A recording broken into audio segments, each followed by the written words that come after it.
Kaixo eta ongi etorriak saio berri batera, gaur maiatzak 27 astelena. Bi elkarrizketa izango ditugu. Alde batetik, Estitxu eta Kati izango ditugu. Iratira bidean, bertako emakumeen lorratzak izeneko proiektu bat abian jarri dute eta honen inguruan hitz egitera datoz. Eta beste alde batetik, Eider Garde izango dugu 03 plataformatik datorrena.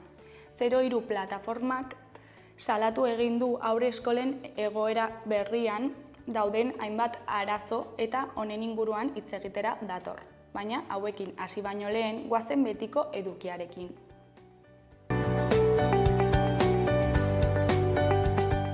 Goazen orain gaurko efemerideekin. Gaurko egun batean, 1881an, hasieratik telefonoz euskaraz hitz egitea debekatu zuten Hego Euskal Herrian. Urte batzuk geroago, 1931an, Ate Gorrietako sarraskia burutu zuten Guardia Zibilak Donostian, 7 langile tiroz hilez. Egun berean baina 1980an, Lizarragan Mikel Arrizurrieta banda artzain uztegiarra hil zen, Espainiako armadaren obus baten leherketaren ondorioz. Eta bukatzeko 2000 urtean istiluak Bartzelonan, Espainiako armadaren desfilearen aurkako protestetan.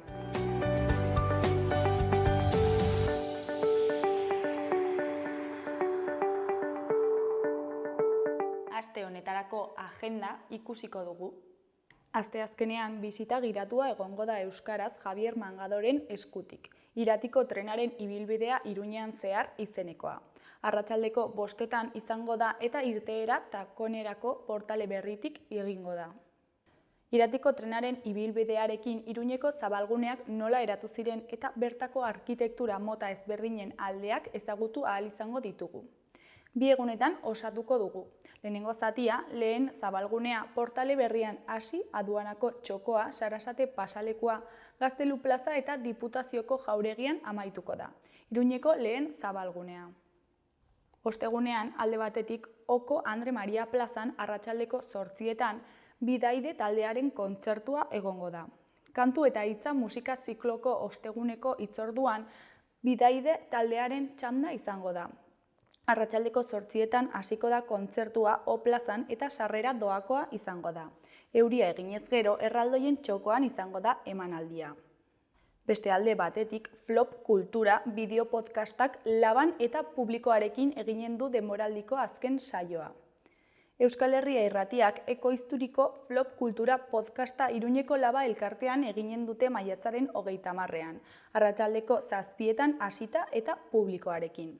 Gonbidapenak 6etatik aurrera banatuko dituzte, Laban bertan, amaitu arte. Luxuzko 2 gonbidatu izanen dituzte, Peio Reparaz eta Eusko Printzes.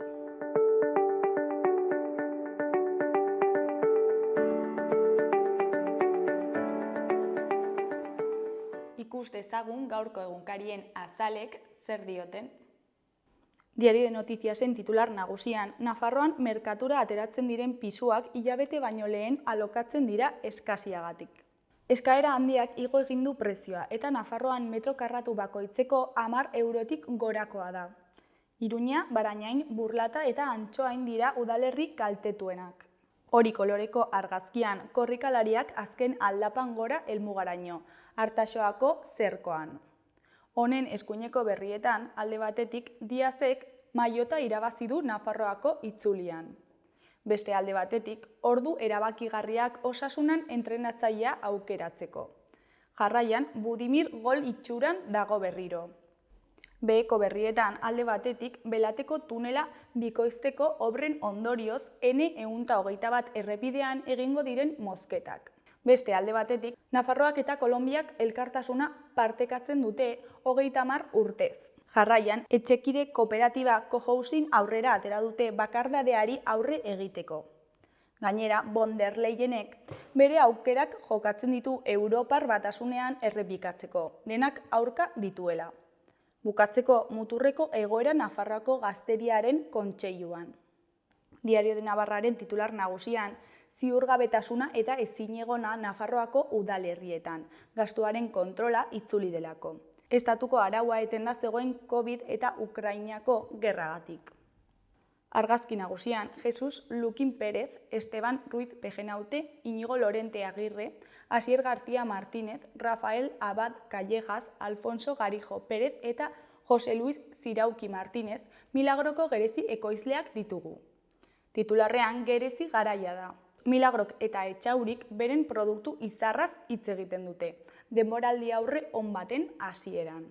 Eskuineko berrietan, alde batetik, PPek milaka pertsona bildu ditu Madrilen eta hauteskundeak eskatu ditu.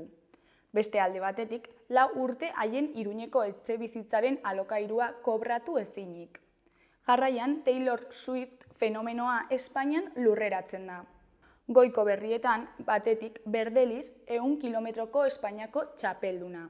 Bestetik, Alex Diazek irabazi du Nafarroako itzulia. Amaitzeko, osasunaren aulkiko maizter berria aukeratzeko astea. Gara egunkariaren titular nagusian, egokitzapenik ezak osasun sistema murriztea eragin du.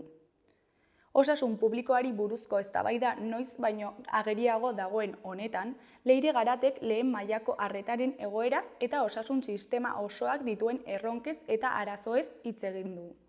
Argazki nagusian, Malen osa dugu atzo Zegama Aizkorri lasterketan. Titularrean, Zegama Aizkorri lasterketa bere edizio historiko batekin amaitu da. Erdiko berrietan, alde batetik, Beñat Zalduaren analisia dugu. Benetan gera daiteke EAJ eserlekurik gabe Europako Parlamentuan? Beste alde batetik, A. Agirrezabalen erreportajea dugu.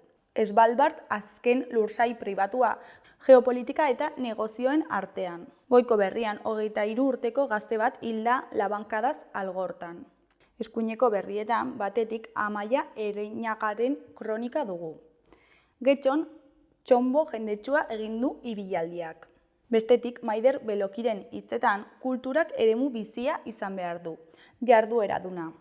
Euskal Herria Irratiaren titular nagusian, zezenketarik gabeko Sanferminak posible izan daitezen laguntza eskatu die Iruña Antitaurinak Peinen Federazioari. Zezenketarik gabeko Sanferminietako trantsizioa errazteko eskatu die Iruña Antitaurina kolektiboak Peinen Federazioari. Festa giroan zezenen presentzia egon behar den edo ez aztertzeko garaia iritsi dela uste du kolektibo horrek, eta ezinbestekoa dela Peinen inplikazioa jaietan eragile esanguratsuak diren aldetik. Peinetan hausnarketa egin dezatela iradoki diete eta izan daitezela ezinbestekoa den aldaketaren gidari. Eskuineko berrietan, alde batetik, Lorea Floresen hitzetan, ibaietako uretan aurkitutako nitratoa kaltegarria da. Makroetxaldeen kontrako plataformak salatu du ibai eta iturrietan nitrato kantitate kutsagarriak daudela. Neurketak egiten dituzte eta ingurumeneko eta osasunarako kaltegarriak diren neurketen emaitzekin jo dute parlamentura. Lan saioan azaldu zieten egoera parlamentariei. Beste alde batetik, N121 itxita egonen da gaur Iruñeko noranzkoan errepideko lanak direla eta. N121 moztu eginen dute gaur goizeko 8:00 arratsaldeko 4:00 Iruñeko noranzkoan. Belateko tunelaren bikoizketaren lanek eraginen dute mozketa. Izan ere, gaurko dute aurreikusia bibrazioen ikerketa lana egitea. Horixe eginen dute ezpondan zundaketa lanekin hasi aurretik.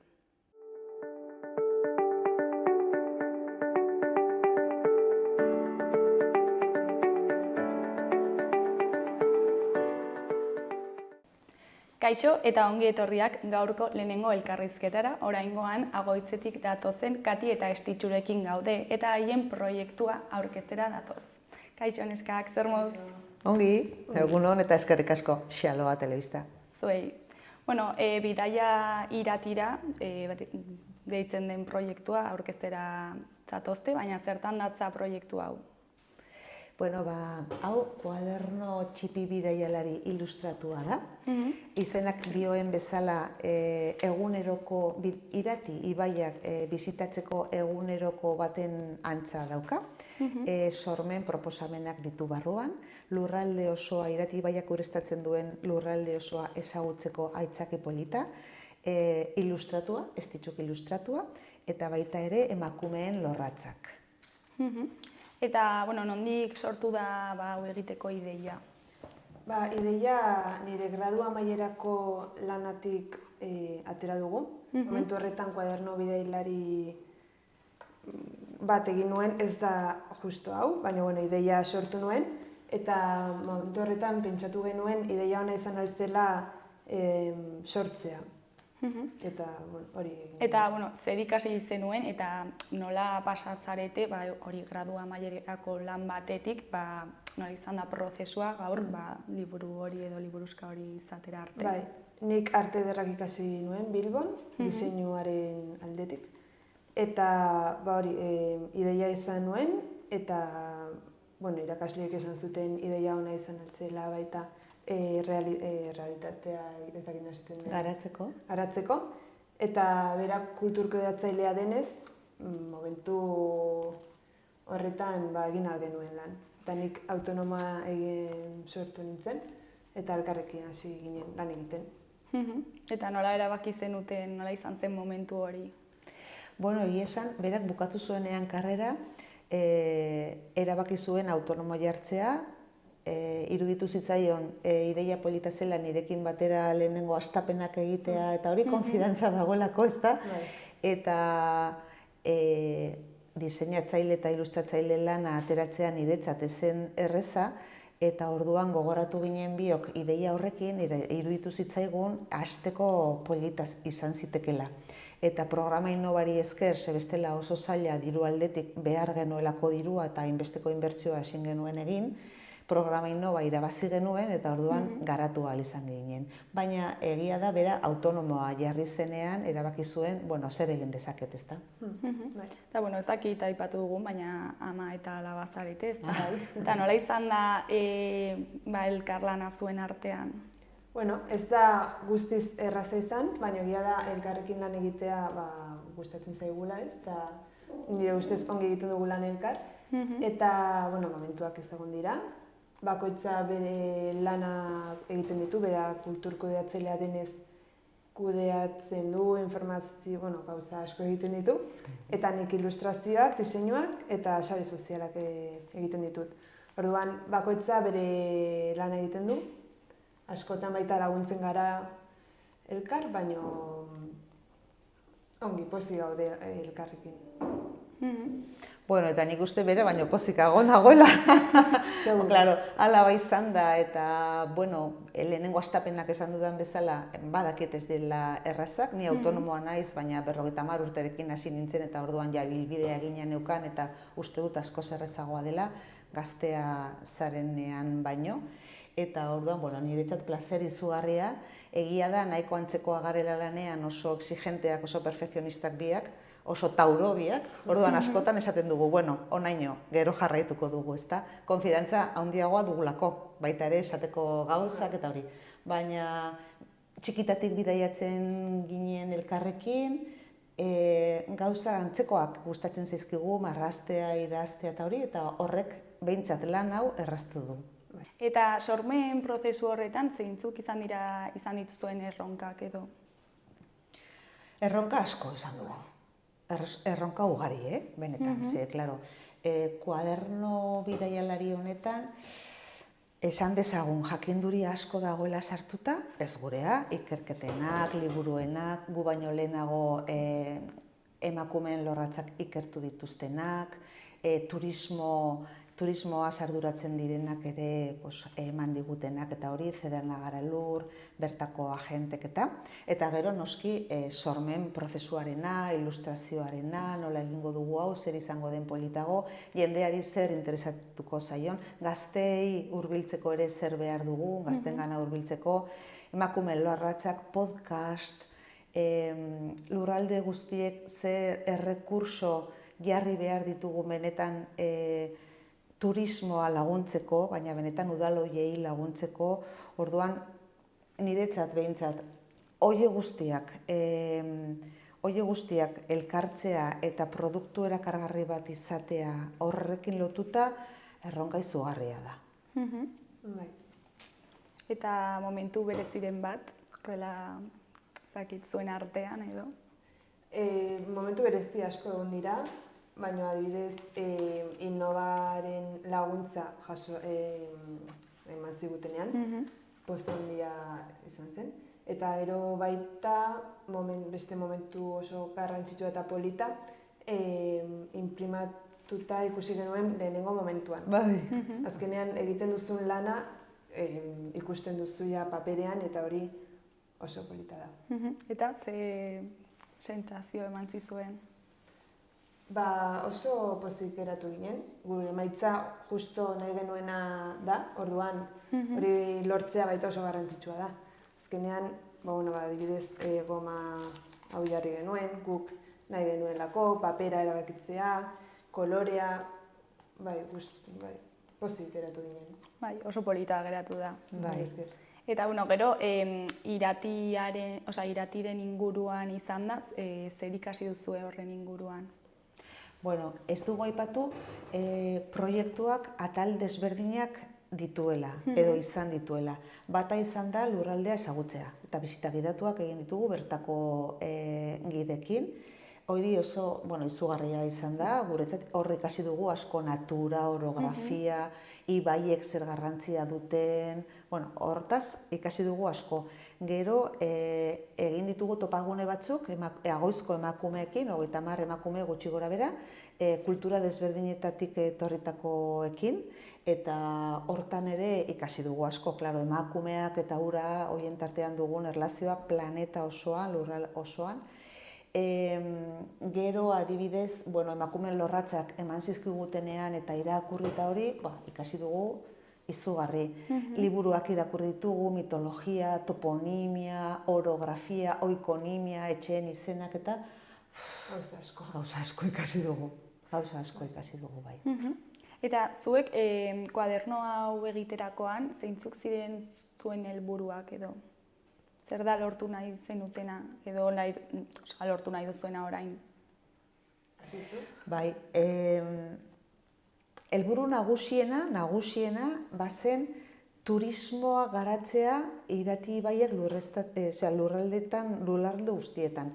Ezen Irati oianean turismo asko dago eta garatua eta turismo ona eta errespetuzkoa eta hori, baina gero badira beste ibar batzuetan turismoa garatu behar dena, ezta? Eta oso herri eta ibar politak dira, Urraulbeiti, Longida, Artzibar, Agoitzbera, turismoa. Gero bertako jendeari ere gustatzea eta bertako jendea gu hain zuzen ere gazteek institutoan egon gara, Goizko institutoan ere, gazteek ikustea ze altxor dugun, natura nola zaindu behar den eta gure herriak ze politak diren, hori izugarrizko helburua bat zen. Eta hortan ez ditzu gazteengana hurbiltze horretan aritu da asko. Eta ongi, asko eta ongi. Eta gero, informazio hori guztia kuadernoan islatzeko zaila izan zen? Bai, alde batetik informazio asko dagolako ibar edo herri bakoitzean, eta informazio hori sailkatzea, erabakitzea zer atera eta hemen sartzea produktu polita izateko, lan handia da, emaitza polita izateko.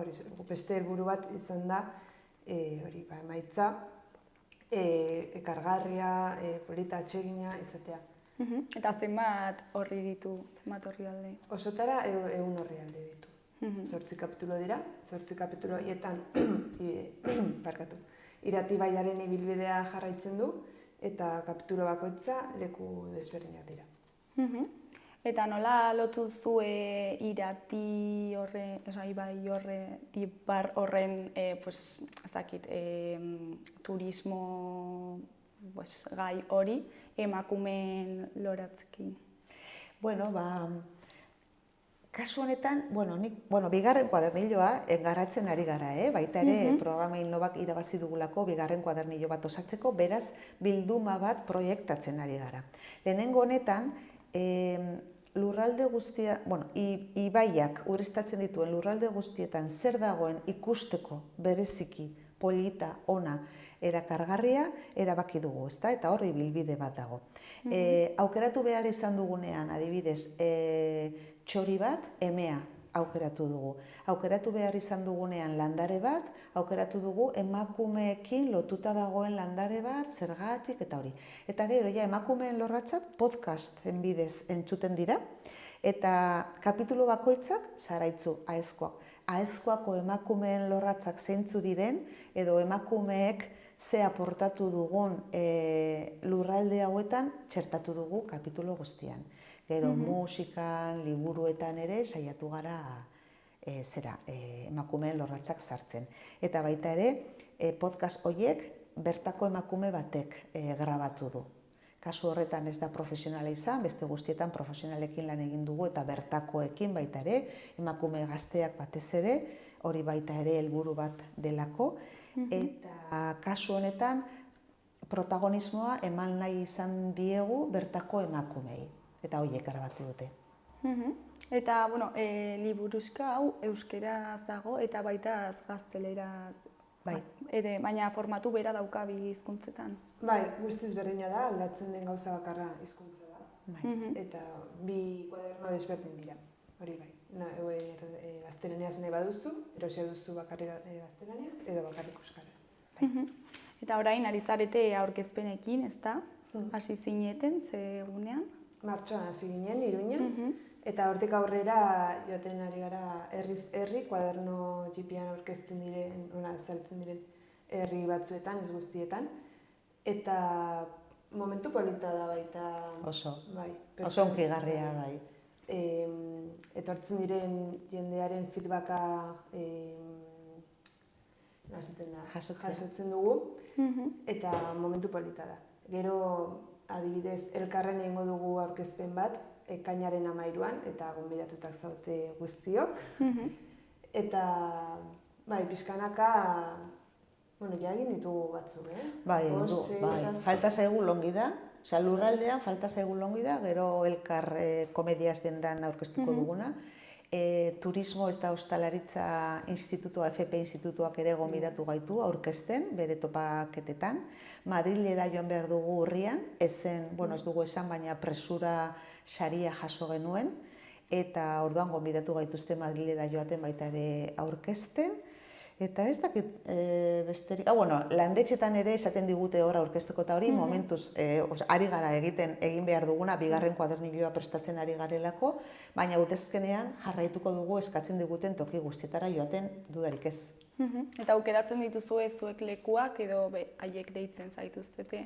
Kasu honetan, lehentasuna osoa eman diegu lagundu digutenei, ezen udalek lagundu digute, Zaraitzu, Aezkoa, Orotz, Betelu, Artzibaragoitz, Longida, Urraulbeiti eta Irunberri. Orduan, horiek guztiek lehentasuna zuten, eta gero ja gonbidatu gaituzten tokietan. Eta, liburuan egongo da eskuragai? Elkar dendetan, espero dugu, ja uste dut aste honetan egongo dela eskuragai, gero agoitzen hainbat tokitan, landetxetan, turismo bulegoetan, irati baian bertako turismo bulegoetan, Irunberriko estankoan, baina, osotara eta Iruñerrian ari garen ez da elkar dendetan. Elkar dendetan eta bestelako liburutegietan, noski. Eta, proiektu honetarako ere kanta bat eta bideoklip bat prestatu zenuten, ezta? Bai. Gauza asko prestatu dugu, Gauza asko prestatu dugu. Zu baita. Bale, gure lurraldean Agotzen, Longidan eta ez dakit Artzibarren hainbeste uste dutetzez, ezagutzen zelaz kanta bat, Rio Irati deitzen dena, Carmelo Erdozain apaisak egina, apaisa eta musikaria ere, bertan egon zela. Eta, Agotzen txikitatik eta abesbatzetan eta jaietan abesten zen, ezta? Orduan, nahi genuen urrengo belaunaldietara pasatzea eta nire iloba eta bere lehengusina den Maite Gardileatxek grabatu du eta, ikusten ari da asko, ezta? Bizita asko dauka YouTubeen eta jendeari izugarri gustatzen ari zaio. Baina guk nahi genuen bereziki urrengo belaunaldiei gogoratzea badugula kanta propio bat, ez, Irati ibaiarekin lotuta. Beraz, ekimen polita, ez? Bai, eta, hor aipatu behar da ere, emakumeen lorratza sartu dugula, ze kanta hau egin zen 70. hamarkadan edo gutxi gora bera, ez dakit zehatz mehatz, eta aipatzen zen, euskeraz aitak, nuestros padres, los leñadores, los pescadores, orduan nahi genuen ere emakumeen kutsua eman, eta aipatzen dugu, las canciones de mis padres se las lleva la corriente, las canciones de mis madres también se las lleva la corriente, ez? Apaiza honi eskatu genion baimena, eman zigun baimena erabiltzeko, eta hor, oso polita gelditu da egia esan. Eta, bueno, aipatu duzu, bigarren kuadernilloa prestatzen ari zaretela, eta, bueno, zeren inguruan izango da ere iratiren inguruan, nola ari da prestaketa hori, nola izaten ari da? Bidaia iratira titula finkoa da, kolekzio baterako, eta kasu honetan irati ibaia jarraitzen du bere bilbidea, baino zuzenduta dago pixko bat gehiago ilustrazioa eta idazkera lantzeko. Bai. Kasu honetan, gonbidatu ditugu Variopintas taldea, eta bertan lan egiten ari dira Idoia Iribertegi, Gabriela Barrio, Leire Olkotz, Berta Sueskun, hori Variopintas taldekoak, eta gero gonbidatu ditugu neskak emergenteak diren artistak bertakoak, ezta? Eta kasu honetan, Longida egingo du Nagor Txibite, Artzibar egingo du Zurine Serrano, Agoitz egingo du Estitxu, Irunberri egingo du Ana Ibañez, hori ez da emergentea, hori da artista, eta Aezkoa egingo du Maia Larunbe, baita ere artista dena. Orduan, guztiak ilustratuko dute bakoitzak lurralde bat, horren inguruan arituko gara, nola artistek eta ilustratzaileak nola inspiratzen diren lurralde batekin, eta gero proposatuko diogu erosten duenari, berak bere sormen prozesua ere garatzea ere, emozioekin lotuta. Ibaia, emozioak eta guk proposatzen duguna. Garatzen ari gara, momentuz garatzen ari, irailerako izanen da. Bueno, orduan, ez daukazuen beste denbora, Ja, bueno. Jotake. Bueno, neskak, ez dakit zerbait gehiago komentatu nahi duzuen, zerbait astu zaigun edo? Bueno, pues nik esango nuke jende askorekin lan egin dugula, eta hau posiblea izan daitekela jende asko lan duelako bihotzez ere bai, bertako profesionalak, Aiak, Ana Ibañez, Kike Diedulzurrunek itzuli duela eta oso pozik gaude horrekin, imprenta ere izugarri ongi tratatu gaitu, Imagraf, eta hoie guztiak, udalek lagundu digutela, Innova, dudarik ez, eta hoie guztiei esker posiblea dela, segur lan egin dugu, baina hoiek izan ezik ezinezkoa litzatekela. Bueno, zuei mila esker gurekin ona etortzeagatik eta gurekin zuen proiektua aurkezteagatik. Zuei gonbidatzeagatik. Bueno, ondo segi. Eskerrik asko. Agur.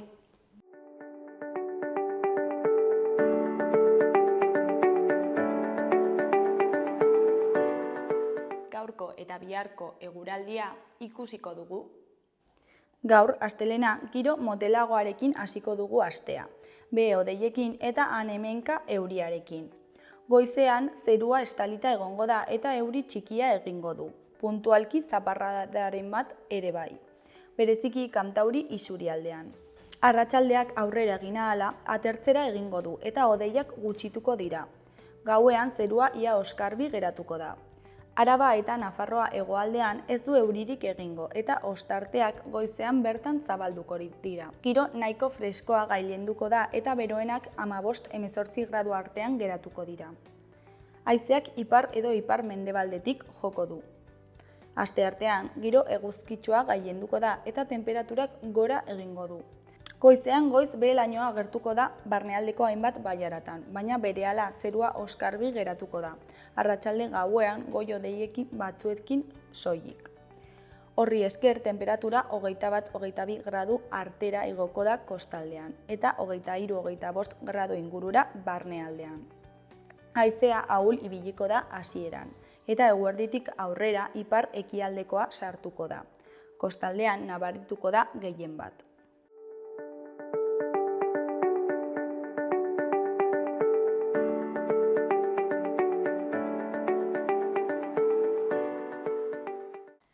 Kaixo eta ongi etorriak gaurko bigarren elkarrizketara, oraingoan Eider Garderekin gaude 03 plataformatik datorrena. Kaixo, zer moduz? Kaixo, egunon, ondo, astelenakin. Bai. Bueno, haurreskolen doakotasunaren inguruan hainbat arazo planteatu dituzu, ezta?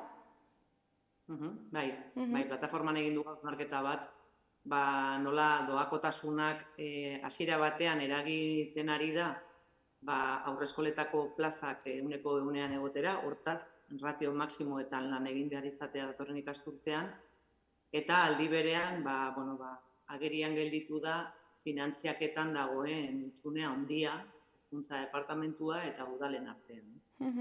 Horrekin sartu baino lehen, goazen puntu batzuk argitzera. Nola banatzen dira estatu mailan hezkuntzaren eskumenak? Hau da, urte askotako arazo bat, ez? Egia da, bai LOMLOEak, bai LOCSEak, lehen hezkuntzako zikloa, 0-3, hezkuntza sisteman barruan aitortza egiten diola, hau da, nolabait azkeneko 2 hamarkadatan, pasa gara zerbitzu sozialetatik hezkuntza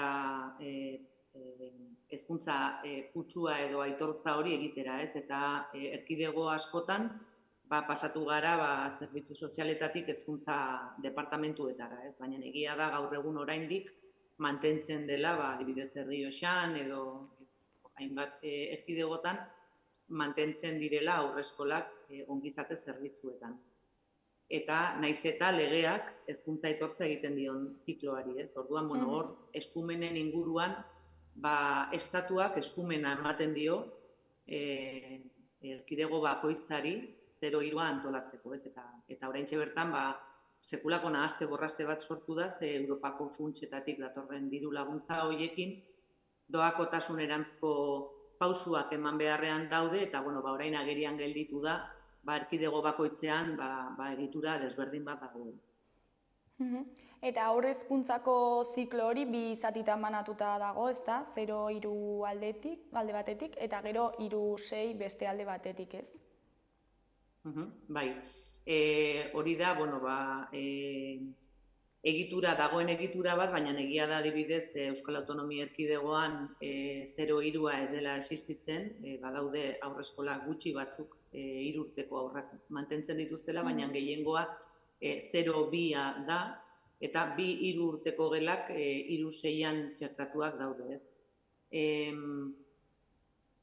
Kuriosoa da, ez? Ez lehen zikloa ez bigarrena ez dira derrigorrezkoak, hezkuntza derrigorrezkoa da 6 urtetik aurrera, baina nolabait 3-6a txertatua dago hezkuntza sistema publikoan, bertako langileak, funtzionarioak edo administrazioko langileak dira, eta Nafarroan 0-3an badago ere nahaste borraste bat honen inguruan, ez? Plataformak 7 eredu desberdin identifikatu ditu 0-3 publikoan Nafarroan, ez? Kudeaketa eredu desberdinak, langile mota desberdinak, hitzarmen desberdinak, eta horrek sortzen duela ezin egon bat, ez? Nolabait 0-3an dagoen nahastea ez da existitzen 3-6an, ez? Eta orain arriskuan dago ere zikloaren integraltasuna ere, ez? Hezkuntza departamentuak proposatzen duenean 2 urteko gelen pilotaje famatu dago, ez? Eta zertan datza 2 urteko gela hauek? Guk uste dugu desesperazioz egin den neurri bat dela, azken finean Europako funtsek eraginda, derrigorrez plaza berri publikoak sortu behar dituzte, autonomi edo erkidego desberdinetako gobernuek, ez? 0-3an. Eta plataformaren ustetan, hezkuntza departamenturi okurritu zaion irtenbide merkeena litzateke plaza publikoen eskaintza handitzeko, ez? 2 urteko gelak sortzea. Plataformatik proposamen bat luzatu genien, politikari guztiei eta baita hezkuntza departamentuari, ez? Zein iruditzen zaigun guri izan daitekela soluzioa plaza handitze hori eman dadin, ez? Baina, argi dago, hezkuntza departamentuari ez zaiola komeni egitura hau indartzea edo gutxienez horrela adierazten ari digute egiten ari diren gauzekin, ez? Plataformako aldarrikapen handienetariko bat da homogeneizazioaren aldera jotzea kudeaketa ereduetan, eta hor dago zailtasun handiena. Udalek ere hori eskatzen ari dira, 2022ko irailean ere honen inguruan sinatu zen akordio bat, alderdi politiko gobernua mantentzen duten 3 alderdiek gehi EH Bilduk sinatua, eta ez dira pausurik eman ez. Orduan, bai ikusten dugu, agian hezkuntza departamentuak soluzio azkarrenak bilatzen ari dela, edo irtenbide azkarrenak, baina berez ez dela ohartzen ari zenolako eragina izan dezaken haurtzaroan horrelako erabakiak hartzen. Ze suposatuko du honek 2 urteko kasu honetan aurrentzako? Nafarroan suertez, esango nukeni, badago dekretu bat, naiz eta asko hobetu daiteken dekretu bat den, ezartzen dituela hezkuntza proiektuak izatearen derrigortasuna. Orduan, ikusten dugula 2 urteko gela isolatu hauek, ze gela isolatuak izango dira, ez dira txertatuak egongo ikastetxe horietan, baizik eta jakin izan dugu mantenimenduko langile ohiaren etxean eraikiko dela adibidez 2 urteko gela bat Iruña herrian. Nolabait ikusten dugu erabat kanpo egongo dela ikastetxe horretako hezkuntza proiektutik, ez? Aldi berean, gaur egun indarrean dauden 2 urteko 3 gela ikastetxe publikoetan existitzen dira, non ez dagoen 0-3ko hezkuntza proiektu propio bat, eta hor ikusten dugun arriskua da, parlamentuan adierazi genuen bezala, ez? Autonomiaren bizkortze hori, aurraren garapena abiadura handian jartzea, lehenik eta azkarren moldatu dadin 3-6ko egitura pedagogikora, ez? Eta hor ikusten dugu arriskua aurrengan, ez? Zer esanik ez hezitzaileak edo langileak izango dituen zailtasunak, ez? Non ez du izango talde pedagogiko baten babesa, ez duena izango elkarlan bat edo lankidetza bat zailtasunak sortzen zaizkionean, erabat bakarrik egongo dela gela hori kudeatzen, eta hor ikusten dugu arrisku handi bat bai langile, bai aurrentza. Eta nork jasango du 2 urteko gela hauek, irakasleak edo hezitzaileak? Hezkuntza departamentuak esan duenagatik, beraien aurreskoletako zerrendetatik hartuko dute langileria, hori da jakin izan dena, baina nahiko opakoa izaten ari da. Jakin izan dugu ere 15 ordu emango zaizkiola langile horri 2 urteko gelako hezkuntza proiektua sortzeko, eta hori dekretua ikusten bada, ezinezkoa da 15 ordutan hezkuntza proiektu bat sortzea 2 urteko gela hauetan, ez? Ez dakigu ze egitura egingo duten, ez dakigu nola antolatuko diren, ez dakigu ze jardun egongo den kontratatuta langilea, ze berez aurreskolak 11 hilabetez egiten dugu lan, eta gela hauek eskoletako egutegia izango dute, hortaz ez dute hainbeste lan egun izango, beldur gara langilea bakarrik egoteari gehituta, edo izan ditzaten zailtasun horiei gehituta, zenolako jardunetan kontratatuta egongo denez, baina jakin badakigu eta horrela adierazi zuen kontseilariak hezkuntzako zerrendetatik, aurreskoletarako zerrendetatik hartuko dutela langileen. Eta badakigu orain 0-3 tarte hori doakoa izango dela edo, baina honetan ere ikusten duzue arazo bat, ze doakotasun hori ez da arazoa berez, baizik eta udal bakoitzaren erantzuteko gaitasuna, ez? Bai, argi dago, azken urtetan doakotasunerantzko pausuak eman direla, non errenta bajuenak doakoa zuten zerbitzua eta errenta altuenak ordaindu behar zuten. Plataforma beti agerian utzi dugu doakotasunaren aldekoak garela, baina unibertsaltasunarekin batera, eta gaur egun dagoen eskaintza publikoarekin ezin da unibertsaltasuna bermatu hori alde batetik, ez?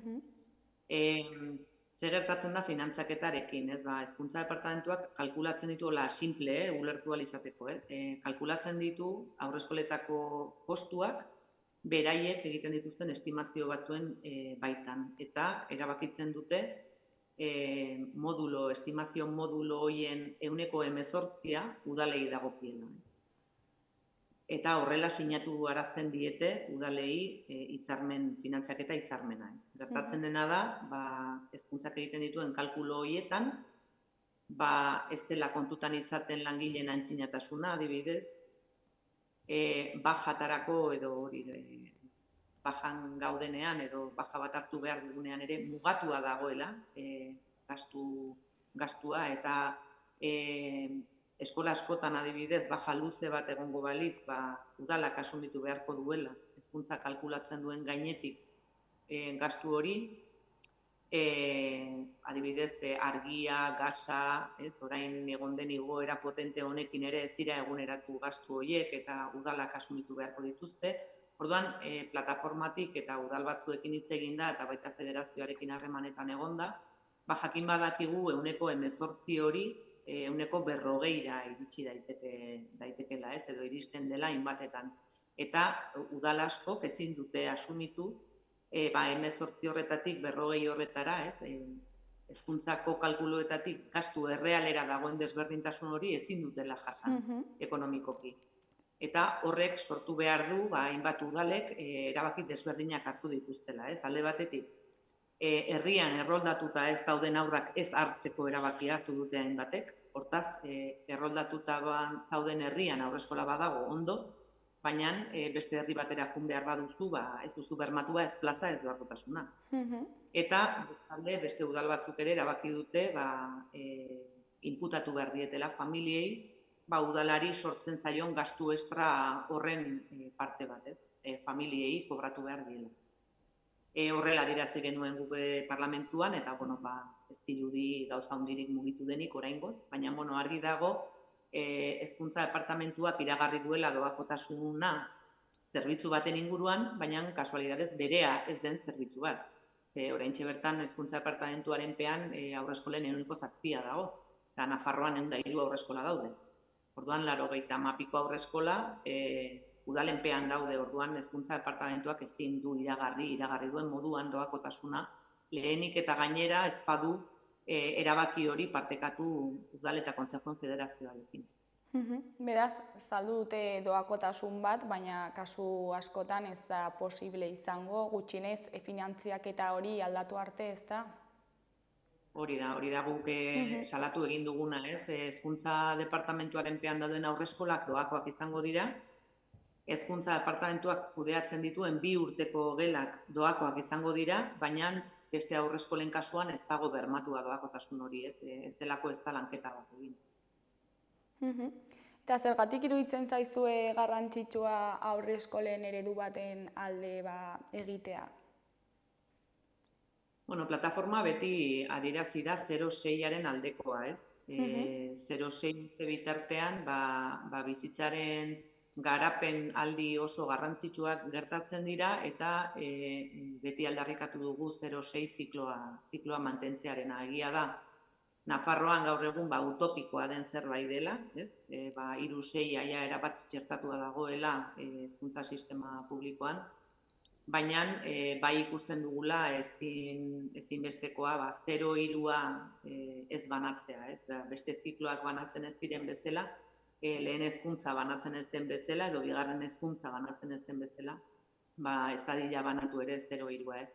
Eta zergatik, beti esaten da edo entzuten da 0-3 lehen bizitzako 3 urte hauek oso garrantzitsuak direla, baina neurozientziak, psikologia evolutibak adierazten digu, gertatzen diren gauza guzti hauen garrantzia eta nola beharko duten akonpainatuak izatea. Orduan, ezinbestean 0-3a osorik mantentzea guri garrantzitsua iruditzen zaigu pedagogikoki, nolabait aurren garapen ibilbidean aurrera eta atzera egitea badutelako, ez dagoela gainetiko exigentzia bat garapenean, adibideak esfinterren kontrola, txupetea erabiltzen duten aurrekin, baizik eta badagoela ikuspegi bat garapen erritmoen errespetuaren inguruan, ez? Eta hortan, tristea da, hezkuntza departamentua ez dela kontziente Nafarroan erreferenteak garela maila pedagogikoan gure mugetatik kanpo, ez? Eta ez dela babesten ari, ez? Egin den lana hainbat urtetan, erabat abandonatuta egon garen hainbat urte horietan, egin den lan pedagogikoa ez baloratzea, nahiko tristea da, ez? Guk beti ikusten dugulako aurraren lehen urte hauen akonpainamenduan dagoela gure egiteko hori, ez? Laguntza edo bide lagun izatea aurren garapenean, ez? Eta horretarako iruditzen zaigu 2 urteko haurrak oraindik ez direla heldutasun minimo batekin, ez dutela heldutasun minimo bat 3-6ko eskola bateko hezkuntza sistema batean txertatuak izateko, ez? Oraindik oso inmaduroak direlako eta behar dutelako babestuago egon, ez? Ikastetxe edo eskola txikietan non Alfredo Oyuelosek esaten duen bezala, ez? Non eskola guztiak daki haur bakoitzaren izena, ez? Denek ezagutzen ditugu haurren historiak, ez? Eta familia handi baten parte dira, ez? Eskola batean hori asko babesten delako, ez? Ze garrantzitsua den garapenean alore emozionala, ez? Eta ikusten dugu 2 urteko gelen sorrera honekin alderdi kognitiboa sustatzea aldera egiten dela gehiago, alore emozionala indartzea edo oinarrizko garapen hori errespetatzea baino. Horrengatik iruditzen zaigu ezinbestean 2 urteko haurrak haurreskoletan egon behar dute. Eta aipatu ditugun arazo hauei aurre egiteko, ze proposamen zehatzak proposatzen dituzue plataformatik? Bueno, betiko aldarrikapenen parte bat dira, ez? Aldi batetik kudeaketa amankomuna. Ezin da, iruditzen zaigu gaur egun LOMLOEak eman dituen pausuak 0-3arekiko ikusita hezkuntza edukiak erregulatu diren momentuan, ezin edo onartezina da, haurreskola batzuk udalenpean egotea, beste batzuk hezkuntza departamentuarenpean, batzuk kudeaketa pribatuekin, beste batzuk kudeaketa publikoarekin, enpresa publikoarekin, enpresa pribatuarekin, dago horrelako nahaste borraste bat eta ezinbestean horri eutsi behar zaio, ez? Eta sare bakar bat, eredu bakar baterantz jo beharko genuke, hori da lehenengo pausua. Bigarrena,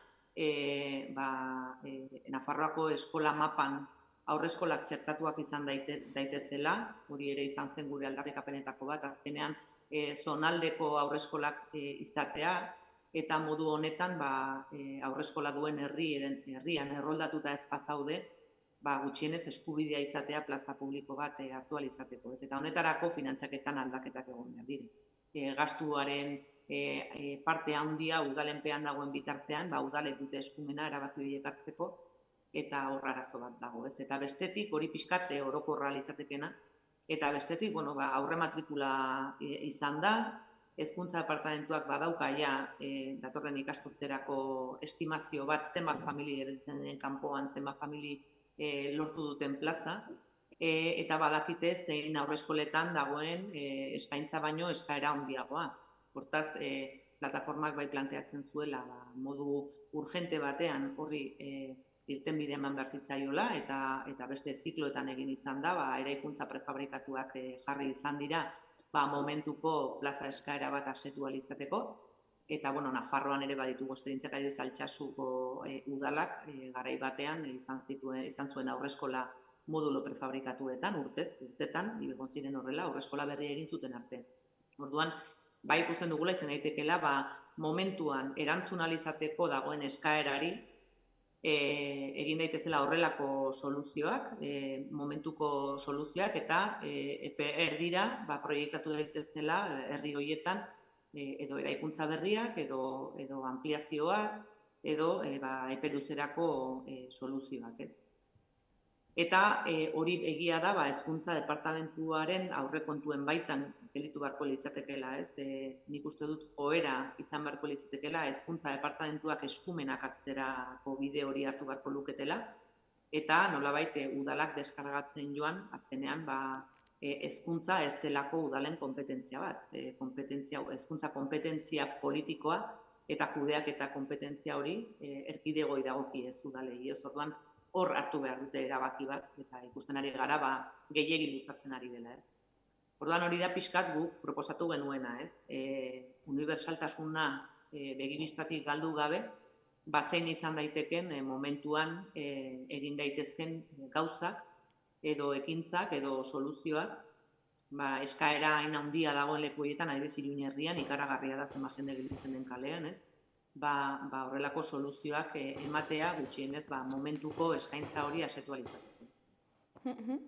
Eta parlamentuko hizkuntza batzordean egon zineten zuen ikuspegia ematen edo, eta zer moduz joan zen? Bueno, egia da, EH Bilduk eta zurekin gonbidatuak junginela, gu nahiko, ez dakit nola ezaugarri jarri, baina egia da, praktikamente urtero juten garela hezkuntza batzorde horretara, eta ez dela gauza handirik lortzen, ez? Egia da, politikari askorentzat, guk eramaten diegun informazioa balizkoa dela, ikusten dutelako lehen eskutik zein dan 0-3ko egoera, baina, gure azaldu genuen, 2 urteko gelen kontrakoak zergatik garen azaldu genuen, azaldu genuen ere zergatik mantendu behar diren haurreskolak 0-3rekin, 0-6 proiektu bat egonezean.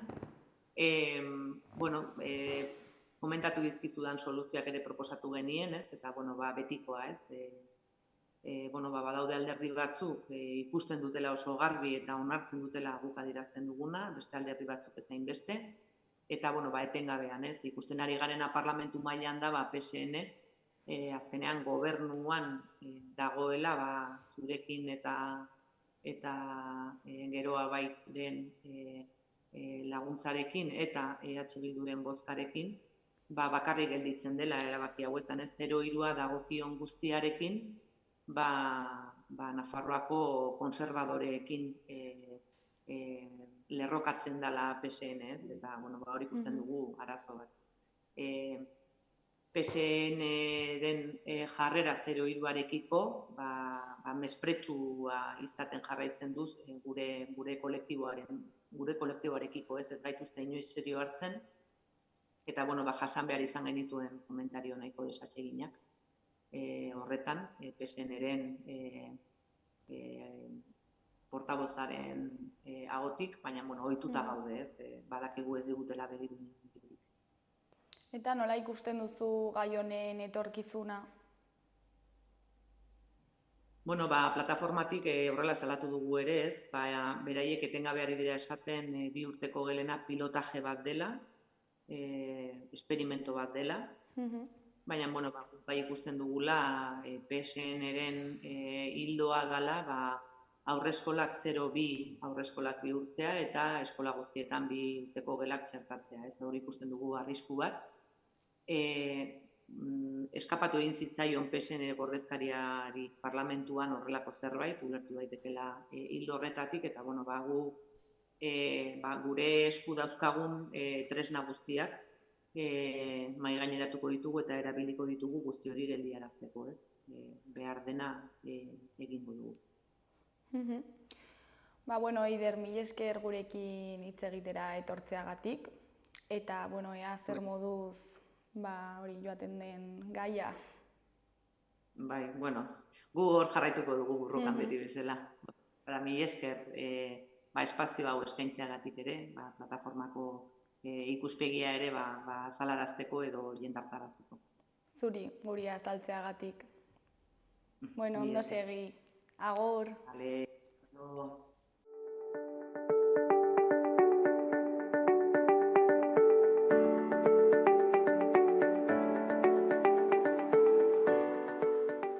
Gaurkoz hau izan da dena, bihar itzuliko gara eduki eta elkarrizketa berriekin. Agur.